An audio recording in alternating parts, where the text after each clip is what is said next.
بسم اللہ الرحمن الرحیم ایاک نعبد و ایاک نستعین۔ میرے پاکستانیوں، میں ابھی رات کے تقریباً 12 بجنے لگے ہیں، تو میں آپ کے سامنے صرف مختصر بات کرنا چاہتا ہوں، اور وہ بات ہے یہ جو سارا توشہ خانہ کا ڈرامہ چل رہا ہے۔ تو میں یہ واضح کر دوں کہ یہ ضروری آپ کا سمجھنا ہے کہ یہ توشہ خانہ یہ ہے کیا۔ یہ توشہ خانہ 70 سال سے ایک ہی قانون بنا ہوا ہے توشہ خانہ کا، جو جس کو بھی تحفے ملتے ہیں 70 سال سے، چاہے prime minister, president, minister, army chief, وہ ساروں کا ایک ہی قانون ہے۔ اسی قانون کے مطابق جو بھی توشہ خانہ سے میں نے چیزیں لی، اس قانون کے مطابق چلا۔ اب یہ کیس جو توشہ خانہ کا چلنا شروع ہوا، یہ آپ کو سمجھنا چاہیے کہ اس کیس کے اوپر، یہ توشہ خانہ کیس کے اوپر میرے گھر کے اوپر حملہ ہوا۔ 4 دن پہلے پولیس پہنچ گئی کہ جی آپ نے وہ توشہ خانہ کا ایک میجسٹریٹ کے سامنے کیس سننے جانا ہے۔ 4 دن پہلے پولیس پہنچ گئی، اور یہاں پورا میرے گھر کے اوپر 26 گھنٹے اٹیک ہوا۔ مجھے جب 9 مئی کو غیر آئینی اور قانونی طور پہ اغوا کیا گیا اسلام آباد ہائی کورٹ سے، تو مجھے جب جیل میں لے گئے پولیس لائنز میں، وہاں مجھے ایک دم پتہ چلتا ہے کہ ایک جج صاحب، جج ہمایوں دلاور وہاں بیٹھے ہوئے ہیں، اور وہ آپ کے اوپر توشہ خانہ کے کیس کے اوپر کوئی کارروائی کرنا چاہتے ہیں۔ نہ میرا وکیل، نہ مجھے کیس کا پتہ، اور پتہ چلتا ہے کہ وہ ادھر آ کے میرے اوپر فرد جرم لگا کے چلے جاتے ہیں۔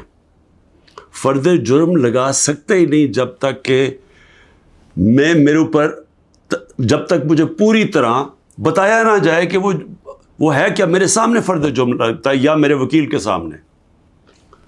جب ہمیں یہ پتہ چلا، اس سے اگلے دن ہم نے ریکیوزل کا کہا۔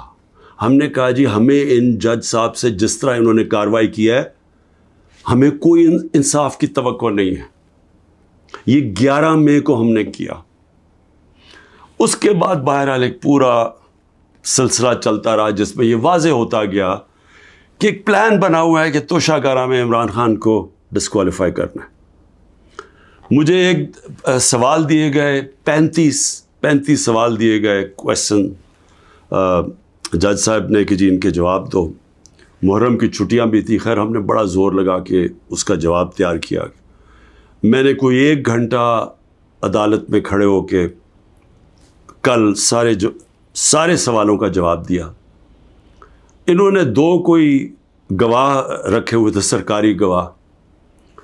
کوئی بھی ایسی چیز نہیں تھی جو میں نے 35 سوالوں میں جواب نہیں دیے، ایک چیز کا جواب دیا۔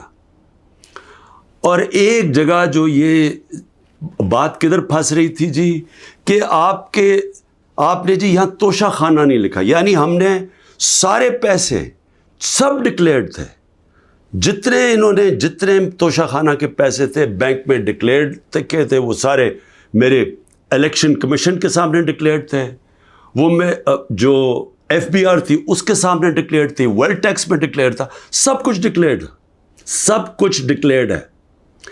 ایک جگہ پہ کہتے جی یہ پیسہ تو ہے، لیکن یہاں اس کے اوپر توشہ خانہ نہیں لکھا۔ اب یہ میرے اکاؤنٹنٹ نے بھرا ہوا تھا، 40 سال سے میری وہی اکاؤنٹنگ فرم ہے۔ تو میں نے اپنے گواہ میں لکھا کہ یہ اکاؤنٹنٹ کا کام ہے آ کے آپ کو ایکسپلین کرے، پیسے تو ہیں کہ جی اس نے توشہ خانہ پیسے کے آگے لکھا یا نہیں لکھا۔ حالانکہ وہ اکاؤنٹنٹ کلیئر ہے کہ قانونی طور پہ اس نے ٹھیک کیا۔ اب وہ اکاؤنٹنٹ نے آنا تھا۔ آج پتہ چلتا ہے جج صاحب کہتے ہیں جی 1 گھنٹے میں گواہ کو پروڈیوس کرو۔ گواہ راستے میں ہوتا ہے، کہتے اب ہم نے کینسل کر دیا، اب کوئی گواہ آپ سامنے نہیں لا سکتے۔ میں یہ سوال پوچھتا، یہ کوئی ملٹری ٹرائل ہو رہا ہے، میرا رائٹ، میرا حق ہے فیئر ٹرائل کے لیے، یعنی ایک دم گواہ کینسل کر دیے۔ میں نے کوئی 5-6 گواہ لے کے آنے تھے تاکہ وہ ایکسپلین کرے، جو 35 کویسچنز انہوں نے بھیجے ان کے جواب میں مجھے موقع تو ملے کہ اگر کوئی پوچھے، میرے وکیل ان کو سمجھانے کے لیے گواہ تو اس لیے ہوتے ہیں، گواہی سارے کینسل کر دیے، اور آج اب ایسے لگ رہا ہے کہ کل فرد جرم قائم کر دیں گے. یعنی مجھے سمجھ نہیں آ رہی کہ یہ جلدی اتنی کیا ہے. کیا کل 2 دن، آج گواہ آ جائے، کل گواہ آ جائے، اس کے بعد پھر آپ نے جج صاحب فیصلہ کرنا ہے وہ آپ نے کرنا ہے. لیکن مجھے تو موقع ملے کہ ہر دنیا میں موقع ملتا ہے انسان کو فیئر ٹرائل کا، وہ مجھے موقع دینا چاہیے. اور ابھی سپریم کورٹ میں یہ بھی کہہ دوں کہ ہم نے ریکیوزل کا بھی ان جج صاحب کا کہا ہوا ہے کہ ہمیں ان کے اوپر اعتماد نہیں ہے. وہ پڑا ہوا ہے اسلام آباد ہائی کورٹ میں. وہ اسلام آباد ہائی کورٹ بدقسمتی سے فیصلہ نہیں کر رہے چیف جسٹس صاحب. میں یہ بھی کہہ دوں کہ صرف اتنی زیادہ پتہ نہیں میں کتنے کیسز میں ہوں، صرف 2 ججز کے اوپر میں نے ریکیوزل کا کہا ہوا ہے. ایک اسلام آباد ہائی کورٹ کے چیف جسٹس اور دوسرے یہ جسٹس دلاور. یہ میرا رائٹ ہے کہ اگر میں سمجھ رہا ہوں مجھے انصاف نہیں مل رہا تو میرا یہ حق ہے کہ میں ان کو ریکیوز کرواؤں، ان کو کہوں کہ کسی اور کو بھیج دے. اب وہاں بھی فیصلہ نہیں ہو رہا اسلام آباد ہائی کورٹ میں. ہم سپریم کورٹ میں گئے ہیں، سپریم کورٹ کہہ رہے ہیں کہ اسلام آباد ہائی کورٹ فیصلہ کرو، اور سپریم کورٹ نے کہا کہ تب تک انہوں نے جسٹس دلاور نے فیصلہ نہیں کرنا جب تک کہ یہ اس کے اوپر فیصلہ نہیں ہوتا ٹرانسفر پہ. لیکن مجھے لگ رہا ہے کہ کل انہوں نے فیصلہ کر دینا ہے، اس لیے میں رات کو لیٹ آپ کے سامنے آ رہا ہوں. میں آخر میں ایک اور بات کہتا چلوں کہ فیس بک پہ 2014 میں جسٹس دلاور نے اپنی فیس بک پہ میرے اوپر ایسے ریمارکس دیے ہوئے ہیں جس سے لگتا ہے کہ وہ مجھے انصاف نہیں دے سکتے. یعنی ان کی ایک پرسنل ڈسلائک اس میں سامنے آ رہی ہے. ہم نے یہ چیف جسٹس صاحب اسلام آباد والوں کو کہا کہ دیکھیں یہ پریجوڈسڈ ہے. انہوں نے جا کے ایف آئی اے کو کہا کہ بتاؤ کہ جناب یہ ٹھیک ہے یا نہیں، یہ جو فیس بک پہ ان کی پوسٹ تھی. ایف آئی اے نے وہ چیک کر کے کہ کیونکہ وہ ڈیلیٹ کر چکے تھے پوسٹ، انہوں نے واپس کہا دی وہاں تو پوسٹ ہی نہیں ہے.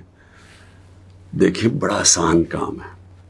اگر آپ اس ملک پہ انصاف چاہتے ہیں، میں چیف جسٹس صاحب اسلام آباد آپ کو بھی کہتا ہوں اور ایف آئی اے آپ کو بھی کہتا ہوں، ایک فیس بک کو ایک صرف لیٹر جانا چاہیے آپ سے، ایک ای میل کریں کہ یہ کیس ہو رہا ہے. 90 دن تک ان کے پاس ریکارڈ ہوتا ہے. اگر آپ ڈیلیٹ بھی کر دیں کوئی پوسٹ تو 90 دن تک فیس بک کے پاس اس کا ریکارڈ ہے. صرف ایک ای میل کی ضرورت ہے، پتہ چلوا لیں کہ کیا انہوں نے جو واقعی انہوں نے پوسٹ کی تھی یا انہوں نے نہیں کی تھی. آدھے گھنٹے میں سارا اس کا پتہ چل جائے گا کہ کیا جسٹس دلاور نے واقعی وہ میرے اوپر جو بڑی ان کا مائنڈ شو کرتا ہے کہ وہ شاید میرے سے انصاف نہ کر سکیں، وہ پوسٹ میں ریفلیکٹڈ ہے. پتہ چل جائے گا کہ ہے یا نہیں ہے. تو ہم صرف میں یہاں بیٹھا ہوا ہوں، 200 کیسز ہونے لگے ہیں، ایک فیس کرنے کے لیے تیار ہوں، فیس کر رہا ہوں. پچھلے 2 مہینے میں 350 عدالت میں کیسز کے اندر میری پیشی ہو چکی ہے. 350، یہ بھی ریکارڈ ہے. میں آگے بھی تیار بیٹھا ہوں، لیکن صرف یہ چاہتا ہوں کہ انصاف ملے. اور انصاف ملنا کوئی مشکل کام نہیں ہے.